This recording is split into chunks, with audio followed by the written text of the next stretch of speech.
Hello everyone. कैसे हैं आप लोगों का बहुत ज़्यादा डाउट आ रहा था और सवाल आ रहे थे कि आखिर सेकंड राउंड की काउंसलिंग कब से स्टार्ट होगी।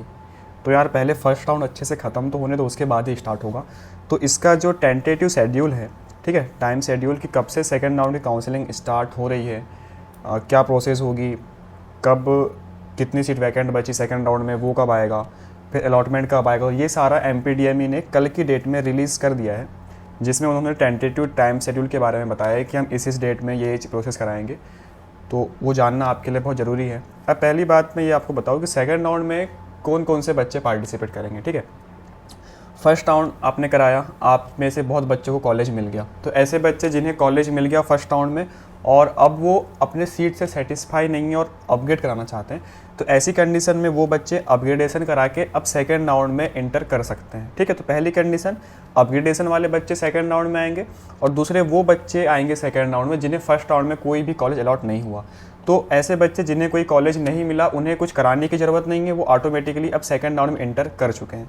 तो आई होप कि आपके दोनों डाउट्स क्लियर हुए होंगे कि सेकंड राउंड में कौन आएगा, ऐसे बच्चे जो अपग्रेडेशन करा रहे हैं और ऐसे बच्चे जिन्हें फर्स्ट राउंड में कोई भी कॉलेज अलॉट नहीं हुआ वो सेकंड राउंड में आएंगे। ठीक है, अब कितनी सीट्स रहेगी सेकंड राउंड के लिए वैकेंट, उसका एक सीट चार्ट पब्लिश होगा और ऐसे स्टूडेंट जो कि सेकंड राउंड के लिए एलिजिबल है उसकी एक लिस्ट आती है। ऐसे दो चीज़ें पब्लिश होती है सेकंड राउंड के पहले। अब एलिजिबल कैंडिडेट में कौन बच्चे रहेंगे, ऐसे जिन्हें कॉलेज नहीं मिला वो सारे बच्चे और ऐसे बच्चे जो कि अपग्रेडेशन कराना चाहते हैं उन बच्चों की लिस्ट आएगी और साथ में कितनी कितनी सीट्स किस कॉलेज में वैकेंट है वो लिस्ट आएगी, जो कि आएगी 22 अगस्त को। ठीक है, अभी के डेट के हिसाब से उसका डेट है 22 अगस्त। अब जब आपकी आ जाएगी फिर आप उसमें देखेंगे कि इतनी सीट वैकेंट है, मेरी इतनी रैंक है, तो मुझे कौन सा कॉलेज मिलेगा, उसमें आप एक आइडिया लगा सकते हैं। अब उसके बाद आपको करना है फ्रेश चॉइस फिलिंग। ठीक है, आपने जो फर्स्ट राउंड में चॉइस फिलिंग करी उसका अब कोई वैल्यू नहीं है, आपको अब फिर से फ्रेश चॉइस फिलिंग करनी है और चॉइस फिल करने के बाद आपको उस चॉइस को लॉग भी करना है। ठीक, ये कंपलसरी है सारे बच्चों के लिए जो कि फर्स्ट राउंड से अपग्रेडेशन करा रहे हैं या फिर वो सेकंड राउंड में फ्रेश चॉइस फिलिंग कर रहे हैं या फिर जिनको फर्स्ट राउंड में कॉलेज नहीं मिला। सारे बच्चों को फ्रेश चॉइस फिलिंग करनी है, उसके बाद उन्हें चॉइस लॉकिंग भी करनी है। आपने जो फर्स्ट राउंड में चॉइस फिलिंग किया उसका यहाँ पे कोई भी रोल नहीं है, यहाँ पे फिर से चॉइस फिलिंग होगी। अब चॉइस फिलिंग की आप डेट समझिए, तो डेट इसमें MPDME ने आपको 3 दिन का समय दिया है, जिसमें आपको 22 अगस्त से लेकर 24 अगस्त तक का टाइम दिया गया है। तो इस टाइम ड्यूरेशन में आपकी चॉइस फिलिंग और चॉइस लॉकिंग की प्रोसेस होगी। जब आपका ये हो जाएगा तो इसके बाद फिर आपका 4 दिन बाद 28 अगस्त को आपका रिजल्ट आएगा सेकेंड राउंड का। ठीक है, इसमें आपको ये पता चल जाएगा कि अब मुझे सेकेंड राउंड में कौन सा फ्रेश न्यू कॉलेज मिला है। ऐसे बच्चे जिन्हें फर्स्ट राउंड में कोई कॉलेज नहीं मिला है उन्हें इसमें कॉलेज मिल सकता है और ऐसे बच्चे जिन्होंने अपग्रेडेशन कराया है उन्हें कॉलेज अपग्रेड होकर मिल सकता है। तो उसका जो भी रिजल्ट है वो आपको 28 तारीख को देखने को मिलेगा। अब जस्ट इसके एक दिन बाद से आपकी जैसा फर्स्ट राउंड में हुआ कि आपको कॉलेज लेवल पे जाकर रिपोर्टिंग करनी है, वहाँ पे अपने डॉक्यूमेंट को वेरीफाई करना है, वो आप 29 अगस्त से लेके सितंबर तक करेंगे। ठीक है, 29 अगस्त से लेके 3 सितंबर तक करेंगे। उसमें फिर आपके जो डॉक्यूमेंट्स, यदि आपका सबसे फर्स्ट राउंड में एडमिशन हो गया है तो आपके सारे डॉक्यूमेंट्स पहले वाले कॉलेज में जमा होंगे, तो आपको बस अब जो कॉलेज अपग्रेड हुआ है वहाँ पे जाना है और वहाँ पे जो डॉक्यूमेंट्स है उनकी फ़ोटोकॉपी लेके जानी है बस।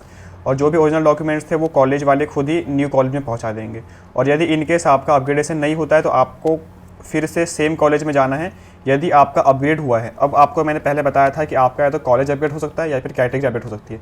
यदि आपका कॉलेज अपग्रेड हुआ है तो आपको न्यू कॉलेज में जाना है, यदि आपकी कैटेगरी अपग्रेड हुई है और आपका कॉलेज सेम है तो आपको उसी कॉलेज में फिर से जाना है। और अपग्रेडेशन की जो प्रोसेस होती है उसमें कुछ नहीं होगा, आपको जो भी डॉक्यूमेंट्स की फोटोकॉपी के सेट है वो लेके जाना है और अपनी बस प्रेजेंस दिखाना है कि हाँ मैं सेकेंड राउंड फिर से रिपोर्ट किया हूँ, मेरा अपग्रेडेशन हुआ है, बस यही होता है।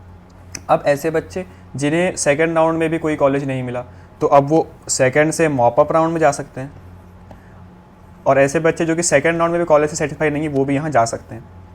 ठीक है, तो आप 2 टाइम अपग्रेडेशन करा सकते हैं, एक फर्स्ट से सेकंड के बीच और एक सेकंड से मॉप अप के बीच। ठीक है, आप ये 2 टाइम अपग्रेडेशन करा सकते हैं, ये सबसे लास्ट होता है अपग्रेडेशन का। तो यदि आप अब सेकंड राउंड के भी सीट से सेटिस्फाई नहीं है तो आप फिर से अपग्रेडेशन करा सकते हैं, जिसकी भी डेट 29 से 3 तारीख तक है, जिसमें पूरा आपको टोटल 6 दिन का समय दिया गया रिपोर्टिंग और अपग्रेडेशन का। तो ये शेड्यूल था MBBS और BDS की काउंसलिंग का, जो कि कल की डेट में रिलीज़ हुआ है। अब आप इंपॉर्टेंट नोट देखिए। ठीक है, इसमें लिखा है कि यदि आप सेकेंड राउंड में सीट अपनी छोड़ना चाहते हैं तो आपका जो सीट लिविंग बॉन्ड होता है वो एप्लीकेबल होगा।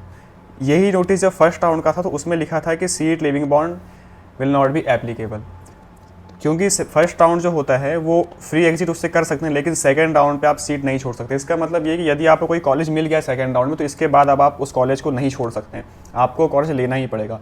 तो इससे बचने के लिए आप सेकंड राउंड में ऐसा कॉलेज भरें जिसकी आप फीस भर सकते हैं, या फिर जो आपको कॉलेज चाहिए ही, ठीक है। यदि आपको जो कॉलेज नहीं चाहिए वो आपको फिल नहीं करना है, क्योंकि यहाँ पर आपको बॉन्ड लग जाएगा जो कि 30 लाख का होता है, तो इसमें आपको दिक्कत हो सकती है।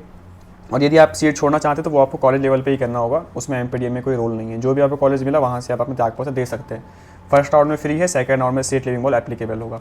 और सेकंड नोट ये है कि चॉइस फिलिंग और जो चॉइस लॉकिंग है वो जो फर्स्ट राउंड में आपने भरे उसे कंसिडर नहीं किया जाएगा, आपको सेकंड राउंड में फिर से न्यू चॉइस फिलिंग करनी है और नए तरीके से सीटों का आवंटन होगा। सो यही नोटिस था। आई होप कि आपको सारे डाउट्स क्लियर हुए होंगे और आपको चीज़ें समझ में आई होगी। So thank you so much for watching this video. Take care, bye bye.